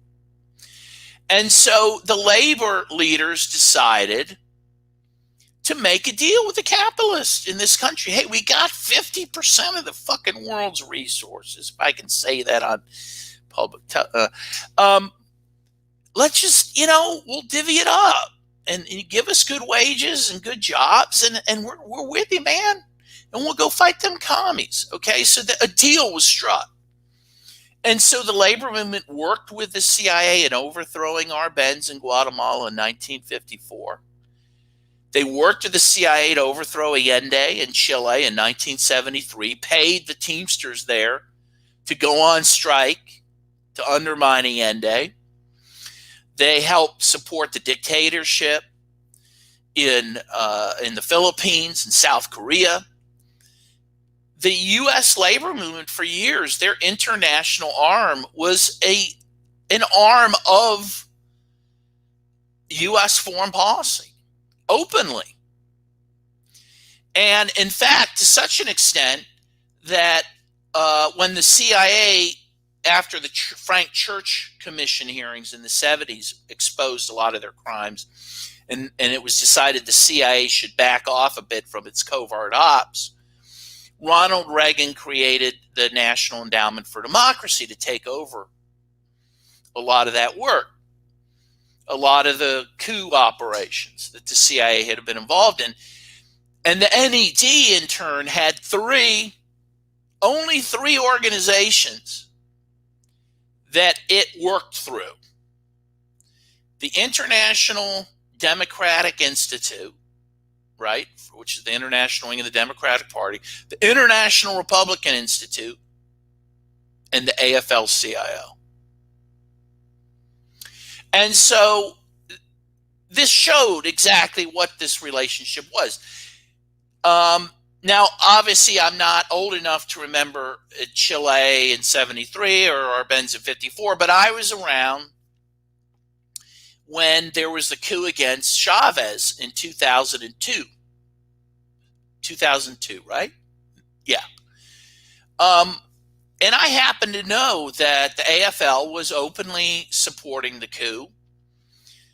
A guy named Rhett Dumit, who was their Andean region guy, he still is, by the way. He actually helped put together the coalition of Fed Commerce, which was the Venezuelan Chamber of Commerce, and the CTV Union of Venezuela, put them together, which became a big force in the coup a few months later. And I knew guys who were in Caracas working for the AFL, handing out anti-Chavez literature and that sort of thing. And they were giving thousands, tens, hundreds of thousands of dollars to anti-Chavez unions in Venezuela at the time, who became instrumental in the coup. This all came out, by the way, in the New York Times. Again, they did an expose, and they said, okay, the NED, after the coup failed, right? It failed in about 2.5 days. The New York Times, who supported the coup, right, said this was a democracy breaking out. After it failed, it had to do a little mea culpa or whatever, as it always does. And it did a story on how the AFL was giving all this money from the NED, channeling it from the NED to these coup groups. And I knew everyone involved at the AFL because I was doing my work in Colombia at the time. So I knew Stan Gasic, who was head of international affairs at the time for the AFL. I knew Rhett Dumit. So they're all hitting the panic button. We're all getting these messages saying, "Oh, we didn't do it," and but they did it. You know, they clearly did it. And in fact, Gasic, again, nice guy and all, he claimed that the money was going for things that ultimately was proven didn't go for. You know, so this was a huge embarrassment. You know, and frankly, the Cold War had ended, as we know, over a decade before. The AFL took a while to figure that out, you know. And I don't, you know, at the present, so I don't work for the steelworkers anymore. I don't know the level of that engagement. What I do know is they continue to get money from the NED. They continue to be one of the three pillars of the NED. And I imagine, therefore, that they carry out some of that work. Now, whether it's as overt as they had, again, during the Cold War and soon thereafter, I don't know. But it's been unfortunate. And the thing is, again, they don't use much of their own money to do it. They get it from the NED. They're very secretive about what they do. if you so they call themselves now the Solidarity Center, okay, which I don't know what to say about that. There's not much solidarity involved. But if you go to their website, they have these little paragraphs on what they do in these countries. They tell you nothing. You have to do some digging, or you have to know people who are involved. The point being that, rank and file people, by and large, didn't know this was happening. So they're not responsible for that. And they didn't ask their leaders to do this. They did it. The leaders did it because they wanted to. And they did it, again, because they wanted access to power in Washington. And again, because they, up to a point, felt like they had a nice gig in the U.S. capitalist system. That, their workers were getting paid well. They were, unions were favored, at least for a while after World War II.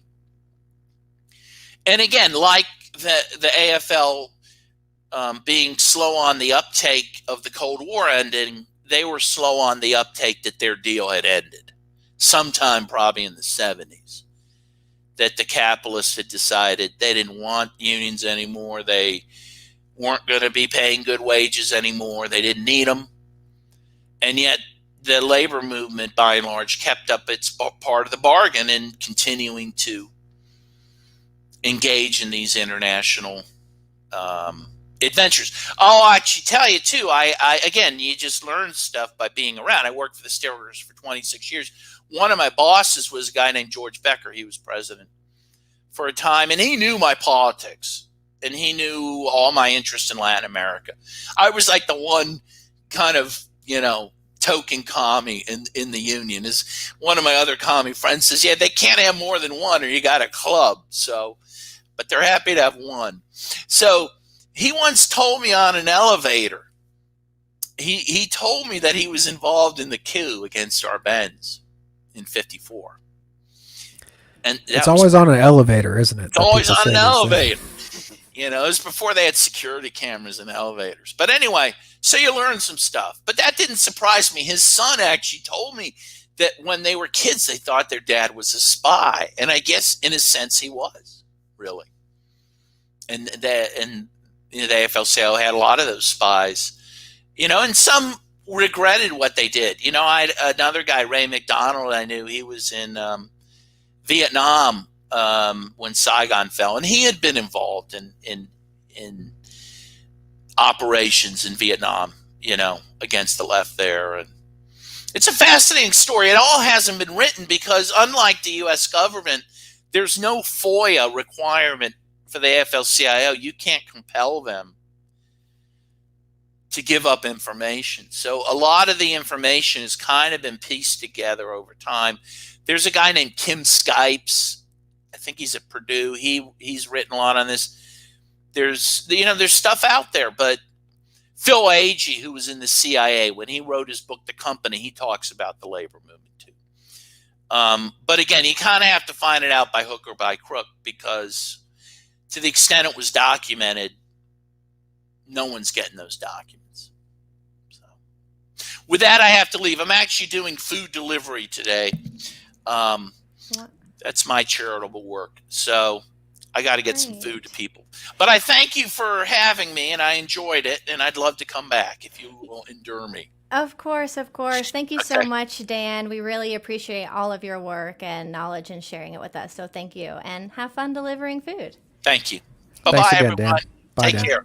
Okay, bye-bye. Well, we welcome back Eric Chester for a little while at the end of this discussion. I guess you caught the end of that there, Eric. I don't know. What did you think about that? Do you agree with most of that, or did you have issues with Dan? Disagreements with him, but you expect that. Just on the historical part, while the AFL-CIO is not covered by FOIA, you better believe there are all kinds of documents in the CIA archives, and they will eventually come out. Right.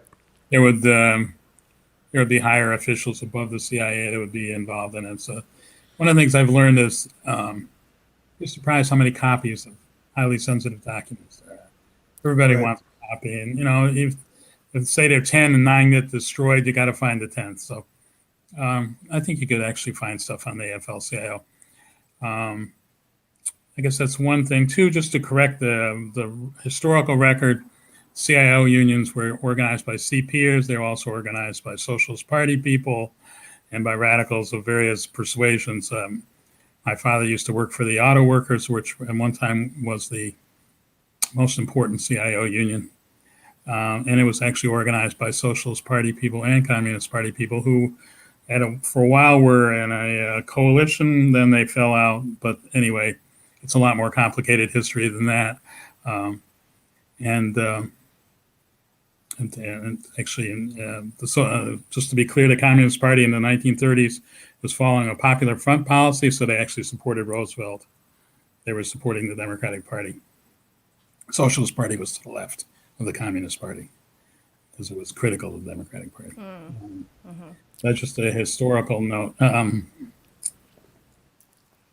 This thing about human rights and countries that oppose the United States, it's a really complicated issue. But personally, I wouldn't want to try and defend the Gaddafi regime. The two particular examples I gave seem to me to be ridiculous and irrelevant. It was an extremely undemocratic society, Gaddafi's. All kinds of unpleasantness going on, which is not in the least way to justify the West intervening, and they made it even worse. Hard to believe, but they made it even worse. Now you have instead of one warlord, you got multiple warlords, a mess. So not in any way to justify it. Anyway, what the U.S. has no business in Libya. Still, I wouldn't want to defend Gaddafi's record on human rights.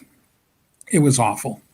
And I guess I'm an absolutist, not just about free speech. I'm an absolutist about human rights. I want every country to follow basic human rights. And I actually don't think there's any excuse for torturing people, no matter what the situation is. For one thing, you don't get good intelligence that way. But beyond that, it's degrading to everybody involved. It's wrong. That I have to say this seems rather weird, but I will. So I don't care really whether it's Gaddafi who's torturing people or the United States waterboarding people or Stalin. The list goes on, or Hitler, of course. Bad. Let's not defend it. As lefties, let's not defend it. That's how the CP wound up discrediting the left for a great deal of time by trying to justify what was going on in Stalin's Russia. So I don't see any reason to do that. That's in no way Dan said he wasn't around for Vietnam. I was around for Vietnam. I protested the United States involvement in Vietnam, but I didn't defend the Vietnamese government, which was undemocratic. And it was no surprise to me that when they took over South Vietnam, it was undemocratic as well. No reason to do that. There's no, the fact that you're opposing U.S. intervention doesn't mean that you have to support the other side. You can take a position opposing U.S. imperialism and calling for democracy and human rights everywhere, including Vietnam. I don't see the inconsistency there. It's quite on the contrary. I have to point out, though, that in the 60s, that was a minority position. Most people in the anti-war movement did try and justify what was going on the Vietnamese government side. Oh, that's life. I've often found that I'm in the left, in a minority even within the left. So you get used to it after a while. But I think looking back and seeing what's happened in Vietnam, after all the wailing and moaning the U.S. government did about how they couldn't lose Vietnam, they lost Vietnam, and now they're making deals with Vietnam. Well, Textile factories are blooming in Vietnam. Low wages are being paid in Vietnam. There's no real unions in Vietnam. Hey, the U.S. can live with that, right? The U.S. corporation not only can live with it, they love it. So I don't know. Let's be for democracy everywhere. Let's oppose human rights abuses everywhere, and let's oppose U.S. imperialism. Well, this is, I think perfect segue into free speech, because this is exactly why free speech is so important. I mean, because what you're talking about is the nuance of all of it. If you just hear somebody say, okay, America shouldn't intervene in Libya or whatever, then you might think one thing about that person, but that doesn't mean necessarily that they would agree with Gaddafi. As you said, I said probably most leaders of countries have a long human, rights abuses rap sheet. But it's hard in conversations to pick apart that nuance. But again, why free speech is so important, and to have platforms where we can have longer discussions about the nuance. Can I just jump into and say, Yeah. I think everything's on a case-by-case basis. Just sort of disclaimer, I come from a sort of radical anarchist tradition, which a lot of people, I don't necessarily identify as an anarchist anymore. I'm sort of open to a lot of different left ideas. A lot of people might not know what that means, but I'm sure Eric knows, the history behind that and what the significance to this conversation being that I'm very skeptical of even left governments. And a lot of communists, further leftists, get very frustrated with anarchists because they don't cooperate with certain left projects. And I'm interested in these conversations. But things are on a case-by-case basis, first of all. And I think, Dan and us might disagree more on, like, say, Maduro. I don't think that Dan is meaning to defend Gaddafi in any way. And what we talked about in our first episode of the series I was speaking about, I want to know, this is a case-by-case basis. So I want to learn these things and figure these things out. And one of the problems doing that is you can't trust necessarily what the IRC says or what Human Rights Watch says or what Amnesty says. And even if those things were relatively inconsequential, the fact that they got them wrong is problematic. And, I want to be able to trust the institutions that I'm looking to help me understand what's going on the ground in areas where there's potential for conflict or regime change. So with that said, I think that sums it up. That's a broader question you're raising, though, that goes well beyond Human Rights Watch and Amnesty International. How do you find reliable information on highly controversial issues where there are all kinds of covert operations going on by different governments to distort the truth? Not an easy question to answer, right?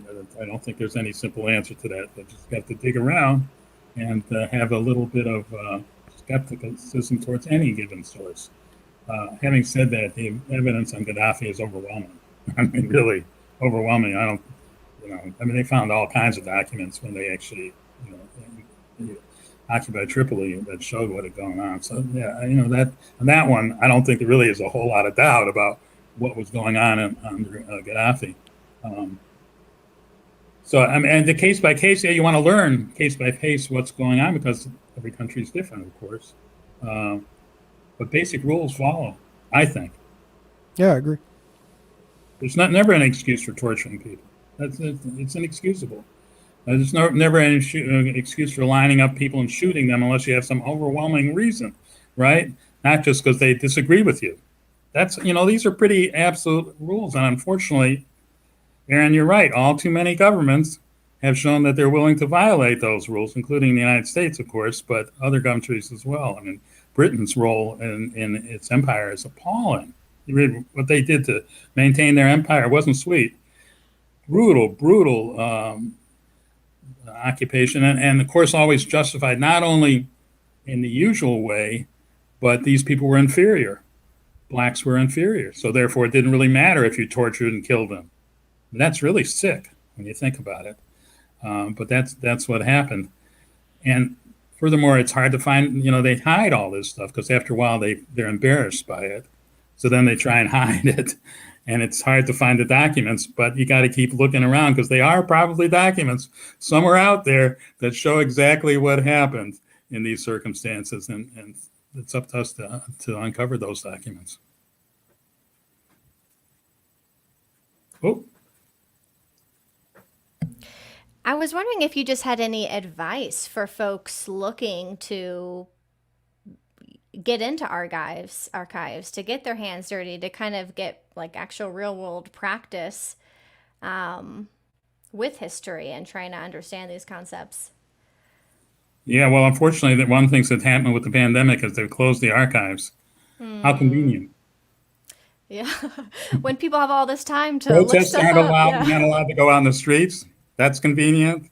archives are closed. That's convenient, awfully convenient. But in any case, when they finally open up the archives, I think I said that historical research is you learn by doing. I don't think there's any textbook that's going to really tell you. You have to figure out a particular topic and start working at it and see where it leads and what kind of documents, what's the government agencies that are involved, and just I wish I could give you some easy formula, but I don't know what it is.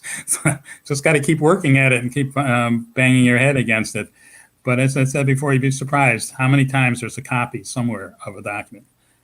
The IWW trial transcript, right? For years, IWW historians, and there are quite a few of them, could not find a complete transcript of the Chicago trial. And I just kept digging around, and You got it. By accident, I got it. But that's it. You got to keep working at it, and you try and keep in mind what is it you're looking for. That's an important part. What is it you're looking for, and then just keep going away at it. Don't get discouraged. It's likely to be out there. Do you have to be, you have credentials to do this? I mean, could anybody just go into an archive? Anybody can? Wow, okay. Anybody can do it. Anyway, I'm not trained as a historian. I'm trained as an economist, so I don't have the PhD in history. So. No, it's open. And what you find is a lot of people in the archives are looking for records of soldiers and their family, that kind of stuff. And then there are a few people who I think are being paid by some government to copy documents. But there are a few of us who are actually there trying to figure out what happened in the past. And yeah, we just keep at it. Well, do you want to talk a little more about the free speech book or anything else on the Wobblies or anything you want to wrap up? I mean, we didn't really touch on Debs at all. I'm worn out. Fair enough. We really want to thank you. You've been a real trooper. I mean, this is like 4 hours of interview you've done at this point. So we really do appreciate you coming on. You're a wealth of information. Yeah. And we really encourage everybody to check out all of your books. It's like 7 or 8 now, I think you have, right? 7, yeah. Yeah. Wow. I'm working on the 8th. Excellent. Wow. What is the 8th on again? Well, it's actually going to be the 3rd in a trilogy of suppression of dissent during World War I. This one is about progressives. Okay. How the United States government began targeting progressives and social democrats as they moved further and further from their primary target of radicals. And that's what this one's going to be about. Great. Well, we're pretty tired too, I think. So we're going to take a nice break and enjoy the rest of the day. Okay. Thanks so much for coming on, Eric. Thank you so much, Eric, and for all the work you've done. All right.